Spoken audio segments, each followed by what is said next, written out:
Next, we're going to talk about some sort of miscellaneous emergencies. A couple of these we do have pretty concrete policies about. A couple of them we're working on. We will get to that in a moment.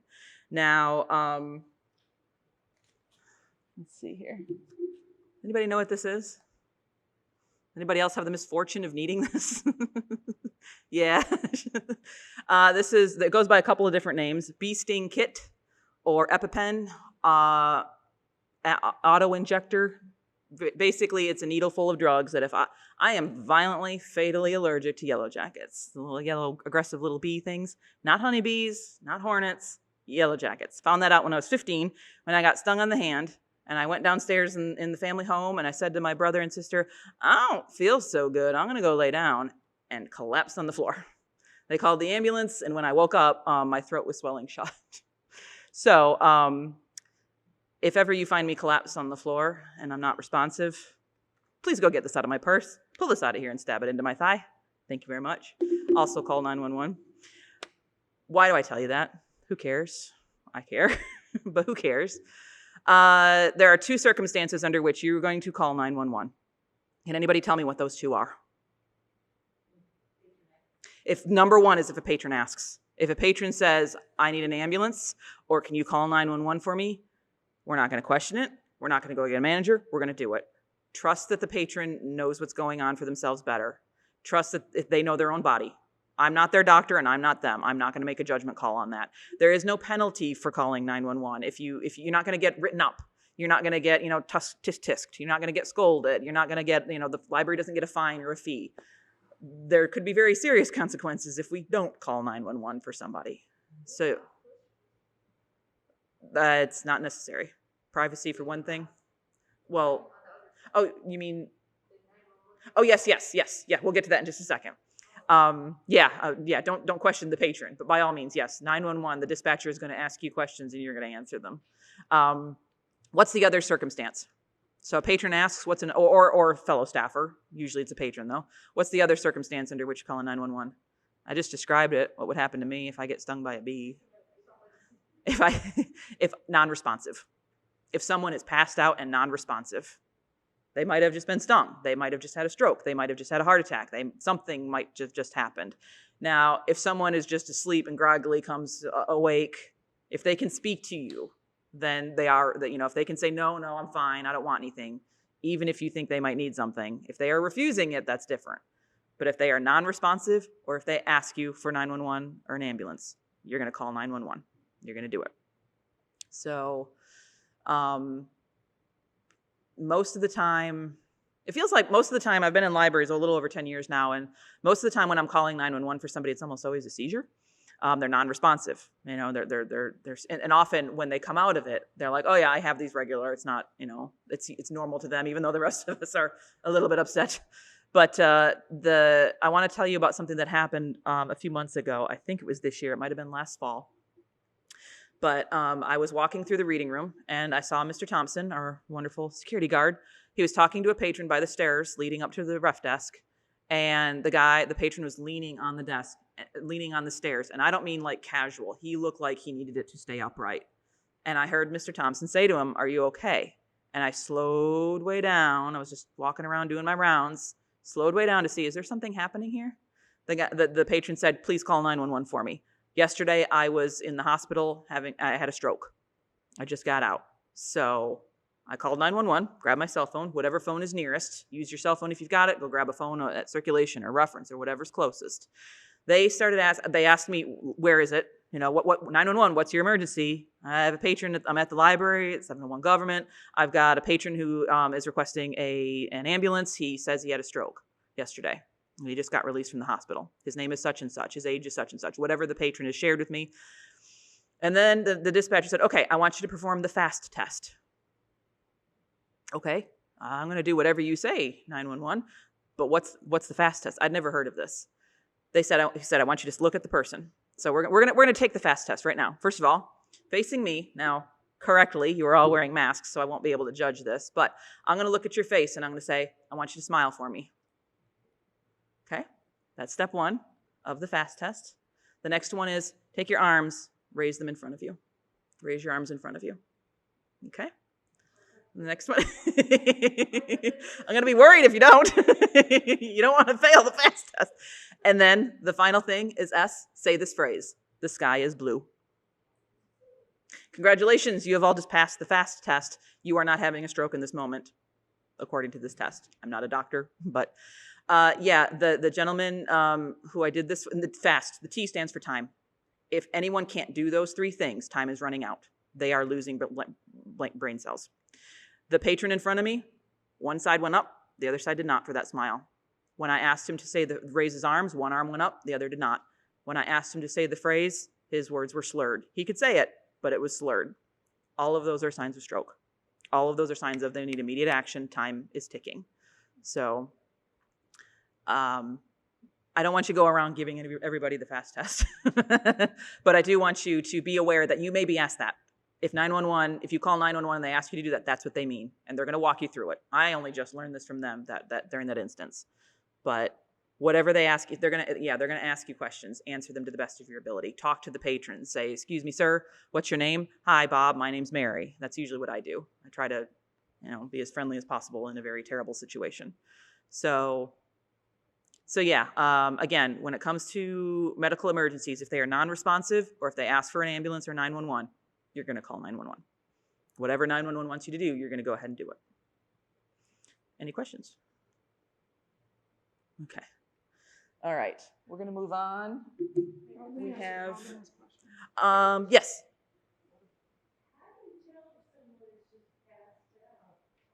Non-responsive. Non-responsive. If you can't respond to me, if I come up, this is at my last library, we had a deputy sheriff. It was always a police officer in the building. He was paid by the library and he was there every moment we were open. We would usually go get him. Now we don't have that, but what he would do is he'd go up, sir, he had a move. Now we're not allowed, of course, to touch patrons. Police are. He had a move where he would rub right here because it's very thin skin, and if you press hard enough, that really hurts. That'll wake up most people who might be just asleep or maybe a little intoxicated. It's not going to wake up somebody having an actual medical crisis. And that was one way he had of knowing the difference. That doesn't help us. I'm not advocating that. Do not touch patrons. But if you go, what I usually do now, and what I've done ever since then and now, sir, I knock real hard, as close to them. Not too close, because some people wake up swinging. But I knock real hard. Say, sir, are you all right? Are you okay? Again, authoritative, very loud voice. I want them to listen and I want them to obey. Almost always, they sit up. I wasn't asleep.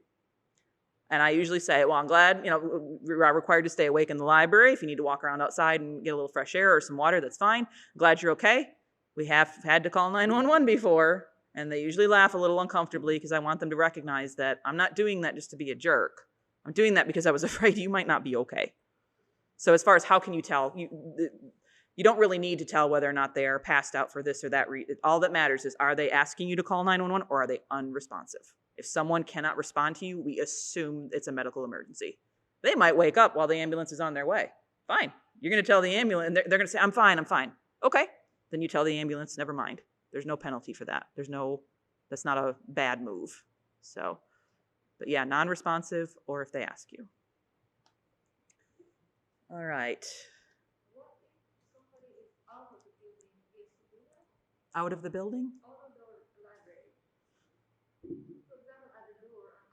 They're still on library property. They're still on library property if they're at the door or in the parking lot. Or now, if they're on the the sidewalk, that's no longer library property. Now, I still hope that we're going to care about people and we're still going to maybe do something about it. We have had a couple situations where we've seen something across the street and we still call, just to be on the safe side. Yeah, still would rather you call. They're no longer like our liability in that sense, but they're still a human being in distress. So, okay. All right. There's a couple of other emergencies we're going to briefly go over. Can I have that bag right? Thank you. Anticipating. So after Hurricane Sally last fall, we had a bit of a situation where there might have been a gas leak at one of the branches. Never heard the full story. Don't know if it's confirmed. Not really worried about that. But it put it on our radar. Every time I do this presentation, I usually add something to it because something happened that year. So how can you tell if there's a gas leak in your building, in your library? Yeah. What does it smell like? Rotten eggs, sulfur, skunk. Would anybody like to smell what it smells like? I contacted the gas company and I asked them for something that I knew that they had, which is yes, scratch and sniff cards.